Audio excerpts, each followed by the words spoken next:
훈족의 침략, 게르만족의 대이동, 동서 로마의 균열, 그리고 아틸라 등등 역사에 대해 관심이 그리 많지 않으신 분들도 한두 번쯤은 들어본 적이 있을 것입니다. 특히 아틸라에 대해서는 악마화된 영웅의 이미지로 막연하게 그를 떠올리실지도 모르겠습니다. 이는 기독교 세계를 침범한 이교도 영웅을 과장되게 묘사함으로써 그와 맞서 싸운 자신들의 행위를 더욱 돋보이게 하려는 전형적인 영웅 서사 방식의 하나로 보여집니다. 그런 이유로 이와 같은 인물들은 대개 용두사미 형식의 서술로 묘사되는데 아틸라 또한 그와 같은 모습을 답습합니다. 기독교 로마 세계와 아틸라 간의 대결의 정점에는 카탈라우눔 전투가 있었습니다. 카탈라우눔 전투는 451년 6월 20일 꼬박 하루 동안 벌어졌던 격렬한 전투였습니다.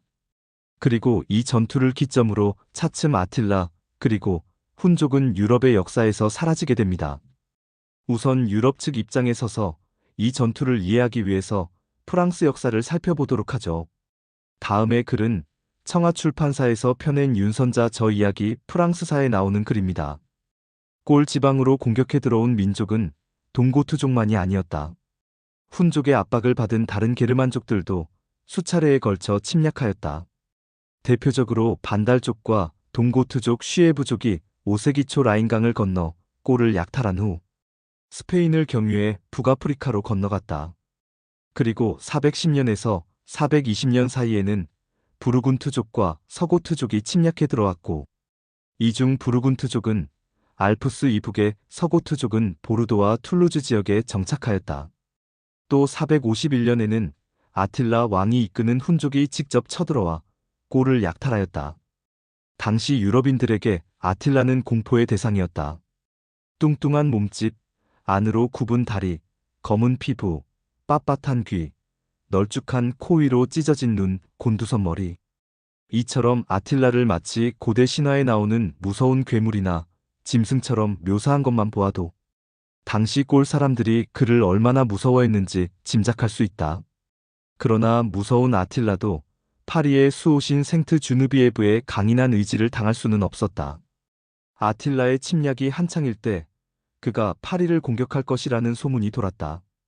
그러자 파리 사람들은 싸울 엄두도 내지 못하고 피난 준비를 서둘렀다. 그때 신의 계시를 받은 생트 주누비에브가 나타나 파리를 끝까지 지키자고 호소하였다.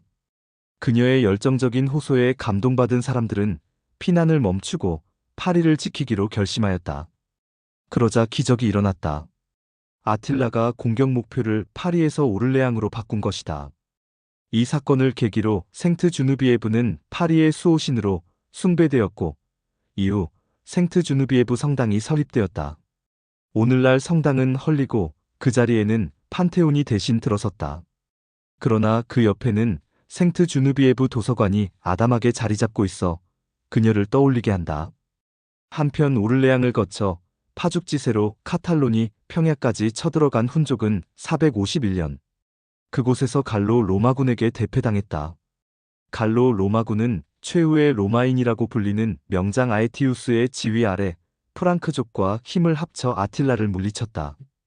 그가 무서운 훈족을 물리칠 수 있었던 이유는 과거에 훈족에게 볼모로 잡혀 있을 때 훈족의 약점을 파악했기 때문이었다. 매우 감상적으로 묘사하고 있죠. 전쟁사에 관심이 많으신 분들에게는 많이 부족한 정보를 주고 있는 글이겠지만 다수의 글들이 이처럼 매우 감정적으로 묘사하고 있어 이 글을 참고하기로 한 것입니다. 그렇다면 그 상대방 당사자였던 훈족과 아틸라의 입장은 또 어떠했는지 궁금하군요. 훈족에 대한 이야기는 터키사에서 비교적 소상하게 다루고 있는데 이는 터키인들이 그들의 조상을 돌궐이라고 여기고 있으며 중국 측 사서에서는 돌궐을 흉노의 일파로 묘사하고 있기 때문입니다. 그래서 흉노를 돌궐 이전 그들의 선조로 간주하고 있는 것입니다. 다음은 대한교과서 주식회사에서 펴낸 이희수 저 터키사에 나오는 글입니다. 유럽의 사가들은 19세기 이래 로마군이 괴멸되지 않고 훈이 퇴각한 이 전투를 로마의 승리로 묘사해왔다. 그러나 또 다른 연구는 전쟁 당일 밤 로마군의 지휘 계통이 붕괴되어 아에티우스 자신이 훈 진영에 고립되었다가 겨우 탈출한 사실을 밝혀내었고 로마군에 소속되었던 프랑크군과 테오도리크 왕이 전사한 서고트군도 극심한 피해를 입고 퇴각하였다고 주장한다. 결과적으로 아틸라의 서로마 침공으로 로마 제국의 병참기지 역할을 했던 갈리아가 폐허화되어 로마의 후방 보급로가 차단되었다. 이 전쟁 후 명장 아에티우스의 입지가 약화되는 것도 전쟁의 승패와 관련해서 매우 시사적이다. 아틸라의 훈본대는 갈리아를 떠나 20여일의 행군 끝에 수도로 귀환했다. 그리고 채 1년도 못 되어 아틸라가 또다시 이탈리아 원정을 시작할 수 있었다. 교황 레오 1세의 시종관이었던 프로스페르티로의 기록에 의하면 무저항 진격을 계속한 공세에 방어력을 상실한 아에티우스는 황제 발렌티니아누스에게 이탈리아를 떠나 피신할 것을 권고하였다. 452년 봄 아틸라는 10만여 명의 정예 기병을 이끌고 줄리아 알프스를 넘어 오늘날의 베네치아 평야에 도착했다. 유명한 아큘레이아 성을 차지한 후 또 평원으로 진입했다. 다시 아에밀리아 지역을 정복하여 당시 서로마 제국의 수도였던 라벤나를 압박하였다. 민중의 소요와 적의 공격에 다급해진 왕실은 교황과 원로원의 화평 건의를 받아들여 긴급히 사절단을 구성했다. 중략 아틸라는 5년 전 콘스탄티노플 근교까지 진격하여 비잔틴 수도 점령을 눈앞에 두고도 철수했던 전례를 상기시키면서 문화보호 차원에서 로마 폐허를 막겠다는 의사를 전달했다.